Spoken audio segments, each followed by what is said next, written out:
Yo, what's good, everybody? Jackson Hunter back with another one. Today we're diving deep into Wendy's, ticker WEN. The stock's been getting memed up lately. Short interest is ridiculous. Borrow rates are spiking, and the crowd is piling in. But here's the thing, this isn't just another squeeze play. This is a deep value investing setup with asymmetric upside that would make any old school value guy smile, while the shorts get absolutely cooked like a fresh square patty. All right, buckle up. Let's talk about why Wen is one of the most mispriced names out there right now. The setup, beaten down but breathing. Wendy's got crushed from the highs around $25 back in the day down to the $6 range recently. We're talking 70% down.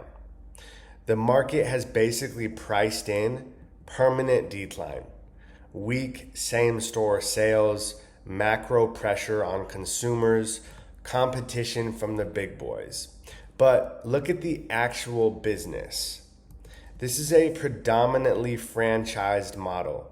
About 95% of the 7,000 restaurants worldwide are run by franchisees. Wendy's collects royalties, typically 4 to 5% of sales, advertising fees, and rental income from real estate they own or control and lease back to the franchisees. It's not a pure asset light story like some pure franchisers, but it's close. High incremental margins on system growth, predictable cash flows, and real estate that provides ballast. International is still early innings. Recent franchise deal for up to 1,000 restaurants in China. That's not small. System-wide sales guidance for 2026 is roughly flat. But the setup for compounding is there. Once the US stabilizes, the numbers don't lie. This thing is cheap. Let's get into the meat, pun intended. As of late June, early July 2026, stock price $8.29, market cap $1.58 billion. Enterprise value $5.4 billion. TTM revenue $2.19 billion. TTM EBITDA $479 million. Solid 22% margins. TTM free cash flow $222 million. Valuation trailing price to earnings 10.65x. EV/EBITDA 11.26.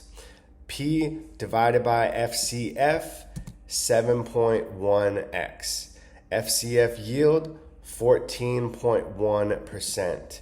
Dividend yield 6.8%. They've cut it before, but it's still attractive. Shareholder yield, dividend and buybacks is over 13%. Compare that to McDonald's or other peers trading at much higher multiples.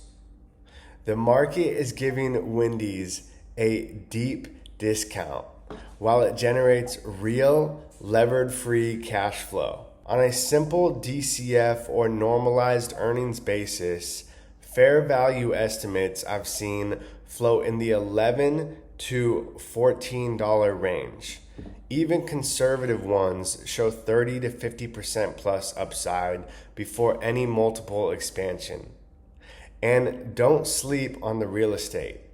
Properties on the balance sheet are around $900 million.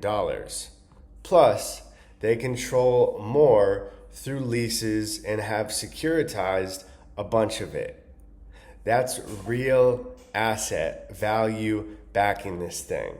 One of the reasons Nelson Peltz has been circling for years. The short interest bomb and activist catalyst. Here's where it gets spicy. GME style. Short interest has been sitting at 30 to 37% of the float recently, around 51 to 52 million shares short. Days to cover, around 6. Borrow rates have been spiking hard. Yesterday it hit 34%. The shorts have been comfortable because the stock was dead money for years, but now retail is waking up. Volume is exploding, and there's real fundamental fuel. Biggest catalyst? Maybe Nelson Peltz and Trian. They own roughly 16% of the company. Peltz personally and Trian. This isn't some random activist. Peltz has history with Wendy's going back decades. He's been on the board, stepped down as chairman, but keeps buying and holding.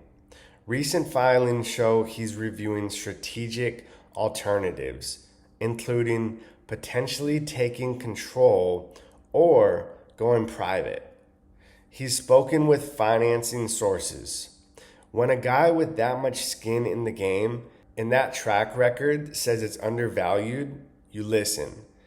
This is the kind of setup where the downside is somewhat protected by cash flows, real estate, and franchise royalties, while the upside includes multiple re-rating as the turnaround shows potential privatization premium, short squeeze fuel if positive news hits. Risks, let's be honest. Yeah, it's not risk-free. High net debt, 3.8 billion. Interest coverage isn't amazing, around 2x. Consumer spending could stay weak. Competition is brutal, and execution on the turnaround matters. But the market has already priced in a lot of that bad stuff. At these levels, you're getting paid to wait while the activist does his thing and the shorts eventually have to cover. This isn't hoping for a miracle. This is asymmetric risk to reward. This is a brand that still means something. Fresh, never frozen isn't just marketing, it's a real differentiator. This is my take, guys. This reminds me of certain setups from back in the day. Beaten down name, heavy short interest, real assets underneath, activist with conviction, and a valuation that makes 0 sense if you actually do the work. Wendy's isn't going anywhere. There's like 50 in my city alone. People still want square burgers. The franchise system is resilient. International growth is coming. Peltz is motivated. And the stock is trading like the company is on life support. I'm not saying it's going to 10x overnight, but from here, significant upside to fair value, plus torque from any squeeze or strategic move. The risk to reward is heavily skewed in the long's favor. I'm holding. This is a core position type of name for me right now. Fresh beef, fresh, never frozen thesis, deep value with a side of short pain. What do you guys think? Are you in on when?